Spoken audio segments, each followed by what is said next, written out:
rest of the games. We will ask Pete Prisco who he is burying this week. Last week it was Mac Jones. Patriots taking their 1-4 record to Vegas. Jones benched the past 2 weeks. We'll also ask Pete why he says Lions-Bucks is an enormous game for both teams. And we are still drinking the tea over in London. Ravens-Titans play Sunday morning at Tottenham Hotspur Stadium. Ravens 3-2, Titans 2-3. These teams have split their last 10 matchups. So let's see what those records are. Brady, Quinn, Pete Prisco, guys, you're looking at them. This is the first time I'm seeing them. Last week, Brady went 9-6. Best bets 2-3. Same with you, Pete, on your best bets. Pete, 7-8. What happened? Yeah, I don't think that was my record, but what? You're disputing this? Well, there was a push on our site. That's why I was 7-6-1 or something. The problem is you do picks today, and then you do picks later on, and the line movements, and sometimes your picks even change. I do picks yesterday. That's how yesterday as well. Yeah. Is there ever going to be a week where one of you doesn't dispute what your record was? I haven't been disputing my records. Well, I haven't. Part of it was I thought I had my best bet right, and I had the Atlanta Falcons, and I thought it was 1.5, and according to Jack, it was 2.5. So that was one of the losers. Producer Jack, so we'll put the blame on him back in the control room. It was a loser. Oh my God. Let's see who's winners and losers this week. Let's jump into week 6. Thursday night football, Broncos at Chiefs. Chiefs big favorite here, 10.5 points at home. They are the 1-7 against the spread in primetime games at home in the last 8 games. Peter? Yeah, I don't think that's going to matter in this one. That's a bad football team on the other side of the field, and that defense is terrible. When you look at that defense, I think Patrick Mahomes, you're starting to see good things from some of those young receivers. I think they'll play well here. I think they'll score a lot of points.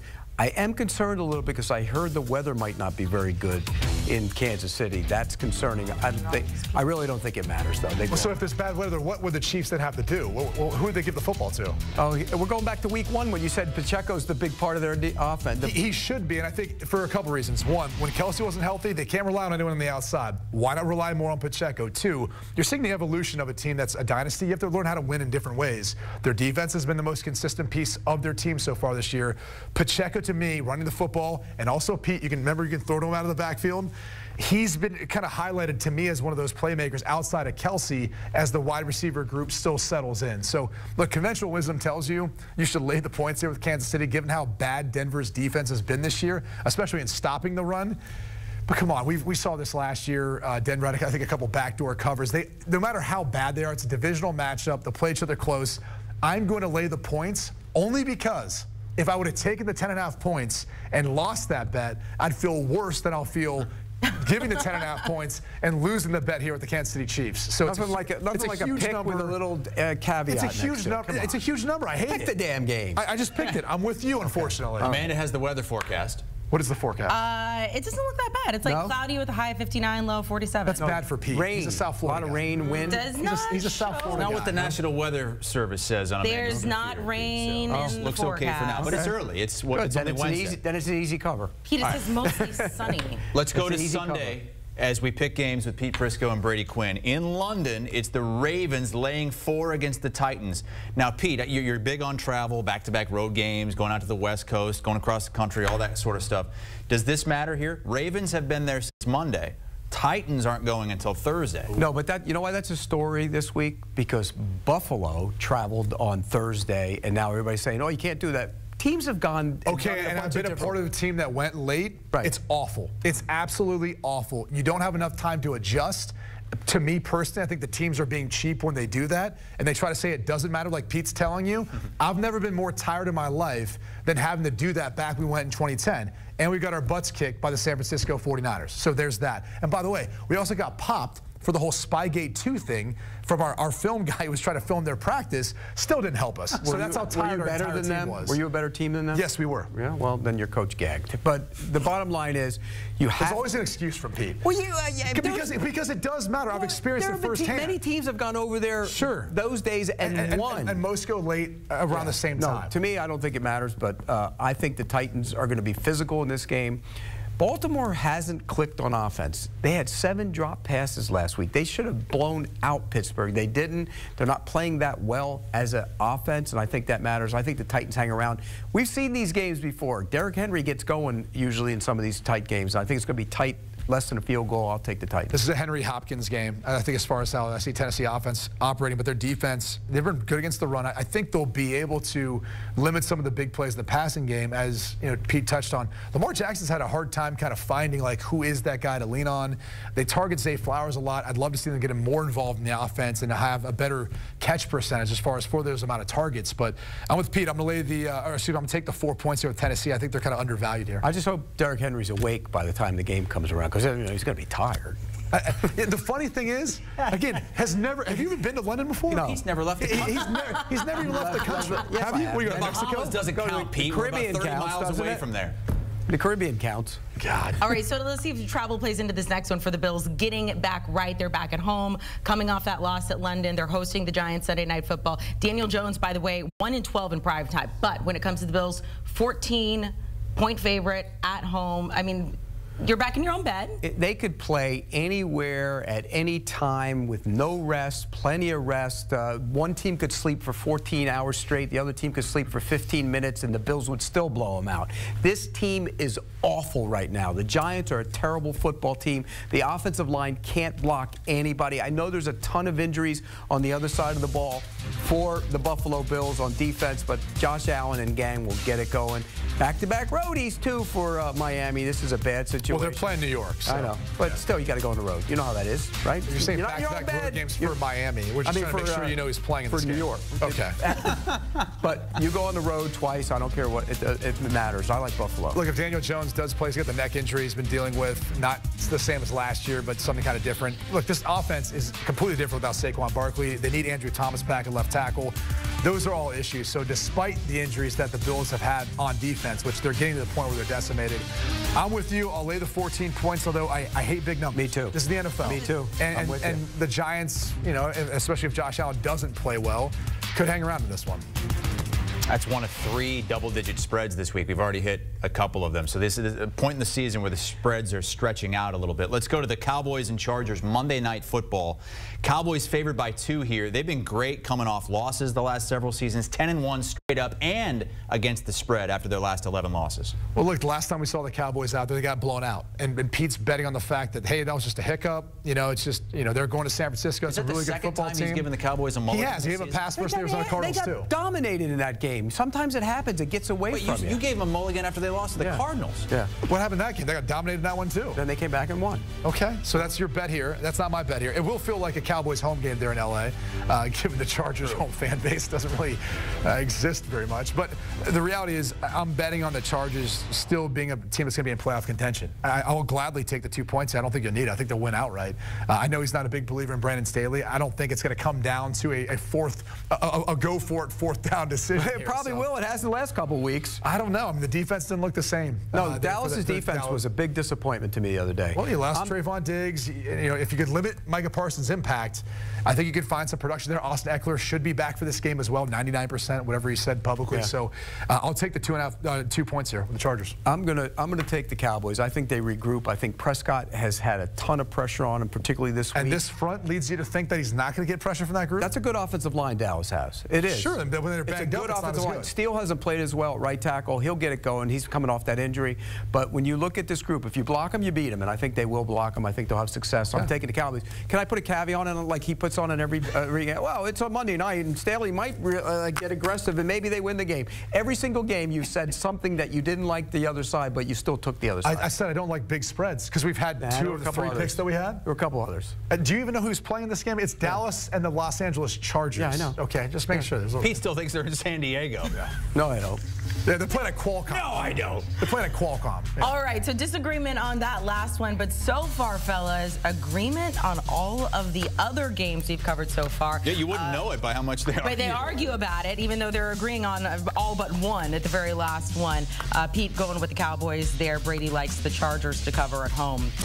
CBS Sports HQ, it is Wednesday. That means we are picking every single game in the NFL. It is back, baby, with Pete Prisco, Brady Quinn taking a look at the 1 o'clock games. Bengals looked a whole lot better last week. Yes, my computer almost fell off the desk. Don't worry about it. Do not worry about it. What else do we got going on here? 49ers looking to stay undefeated against the Browns. That is on there as well. Chris will talk about that in a second. But let's get started here. Seahawks and Bengals. Joe Burrow's teammates said he was in kill mode. He said, I feel great where I am. They finally got things going. What do you think about them hosting the Seahawks? And he looked like he was in kill mode last week. He was outstanding, and he's back. And they can even up things before the bye. He gets a week rest, and I think they will even up things. Now, Seattle's coming off their bye. They're a little more rested, but I think what you saw with Cincinnati last week is what we expected to see from the Bengals. Chase went wild. Burrow was outstanding. The offensive line is playing better. Jonah Williams had a really good game the other day. It was against the Cardinals. It was against the Cardinals. I get it. So what? You're still on the road in the NFL. Cowboys didn't beat the Cardinals on the road. So I think when you look at it, the Bengals. The Cowboys? Yeah, I did. The Bengals are going to light them up again. I think this is a high-scoring game. I'll take the Bengals minus the point. I agree with you. I think the over is the best bet for me. It's always tough kind of judging these games. You got a team coming out of a bye because I do think Seattle will be well prepared for this one. And look, the defense for Cincinnati, they did look good last week, although they haven't looked in the totality of the season as good as I thought they were going to come into this one. Geno Smith and the receivers can present some mismatch problems. Kenneth Walker's tough running the football too for Seattle, and I think the defense is finally starting to see the pass rush a little bit more. Jamal Adams is part of that. I think the Bengals offensive line is going to be tested. This one's going to be close. I love the over. I'm going to take the 3 points there with Seattle, though. Seattle hasn't lost since week 1. How about a team that hasn't lost, period? The San Francisco 49ers, now 6.5-point favorites on the road against the Cleveland Browns. Now we've got Deshaun Watson up there on the wall. The question is he going to play? Day-to-day, didn't practice again on Wednesday. Yeah, sounds like he's not going to play. He's going to be patient with this. You'd have to wonder, too, if he had a different contract, would he feel more of a sense of urgency getting there based on how he finished last year? Didn't look that great. Hasn't looked great this year either, but he's got a $230 million guaranteed deal, so he can be as patient as he wants. He's not going to feel any sense of urgency. This team needs him, though. I mean, bottom line, they need him. Nick Chubb's not there in the backfield anymore. I know they've got some guys to replace him. Obviously signed Kareem Hunt back, and it's a great offensive line, but they can only do so much. This is one of the best, if not the best, defense in the NFL in the 49ers. Brock Purdy's played phenomenal. I do think this will be a challenge for the 49ers O-line, but I'll lay the 6.5 points here in the 49ers on the road. I think Kyle Shanahan will have some special things lined up there for Jim Schwartz. If Deshaun Watson plays, we don't know if he will or won't. I love the Browns in this spot. This was going to be your best bet of the week. It was. I love the Browns in this spot. I think that defense will be dominant in this game. And I know the 49ers have just dominated almost every. The Rams moved the football on them, the Rams, and they had problems at times with the Rams. I just think coming off that big win, you put a lot into it. Now you go out on the road against a team coming off. You're still prepared. That's a big game for them. And then you go down the road and you play a team coming off a bye. So you're trying to tell me that you get emotionally more up for one game than another in the NFL? Is that what you're saying? I don't believe it. Because you don't subscribe to that. I don't subscribe to that. If you're not, then there's something wrong with you. Who believes it, though? You do. You do. If you are, then you're not putting everything into every game. So there's something wrong with you. I've never believed that. So I do think if Watson plays, they win the game. If he doesn't play, they still might cover because of their defense. I'm worried about the right side of the it hasn't showed up yet. The right side of the 49ers line is an issue, and they've schemed around it a little bit because they've been so dominant on offense. I just think against a good defense, that could be a problem. Careful of that over-aggressiveness. I'm saying, watch out for those screens by San Francisco. Just telling you right now. CBS at 1 o'clock. We're going to keep moving on here. Commanders at Falcons. Falcons favored by 2.5 at home. Desmond Ridder undefeated at home as a starter. You guys are in agreement with this one. Brady, go ahead. Yeah, look, I like the Falcons in this spot. They add Van Jefferson to help out bolster the wide receiver group. But I think you're starting to see Desmond Ridder kind of come into his own as a quarterback. And I'm sure this is what the Atlanta Falcons front office was thinking and hoping for, taking on this season with Ridder as the starter. Given that a lot of people thought this was a position of need for them. Not so much the case, though. They're being extremely competitive. And then if you look at the Commanders, they've really fallen off of late. The defense hasn't been playing quite as well. Sam Howell and the offense don't have that same kind of sparkle that we saw early on with Eric Bieniemy. So I'll go ahead and lay the 2.5 points here with the Falcons at home. Is it 2.5 or was it 1.5? Because last week we had a little discrepancy. Gotta be careful with those Falcons. No, I'm laying the 2.5 again here. I just think this is a bad defensive team on the other side of the field. Washington has been awful on defense, and with that front, you would think, okay, they'd be really good on defense. They're terrible on defense. I think Ridder found something last week. I'll lay the 2.5 again. Right. By the way, high-scoring game. I do think it hits the over of 42. Only 42 for the total on that one. A Dolphins game only has a total of 48.5. It's because they're playing the Panthers. So you got the highest scoring team in the league in the Miami Dolphins. You have the only team that hasn't won. Panthers haven't covered either. The line is 13.5. Yeah, and so you have to, conventional wisdom tells you led the points here with the Miami Dolphins. They're operating on all cylinders. They won't have Devon Achane, but the reality is they still have a stable of backs that Miami can lead on here. And the Carolina Panthers are struggling to score points right now. They lost Zavala too at left guard, scary injury, hoping he's okay. But this is a team that's in rebuild mode in Carolina. I think there's going to be a lot of struggles, for them moving forward. So I'll lay the 13.5 points here. And I do think it hits the over because I think the Dolphins can put up that sort of number here. And Achane, by the way, put on injured reserve on Wednesday. Yeah, and that hurts their offense because they did a lot of things with him, and they were getting real creative. Yeah, they have guys back there.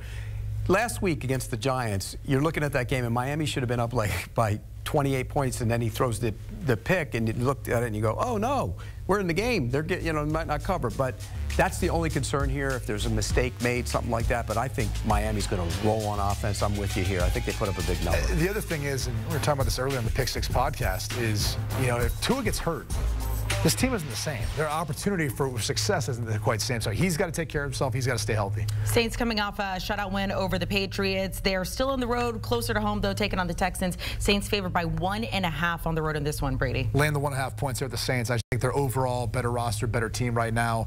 Carr playing banged up, playing well enough, though, in this case. So I think a lower scoring game. I like the under in this as well, but landed the 1.5. The defense is so good right now. They're playing at a really high level. Carl Granderson's playing at an unbelievable level for him opposite Cam Jordan. I think they get after the quarterback.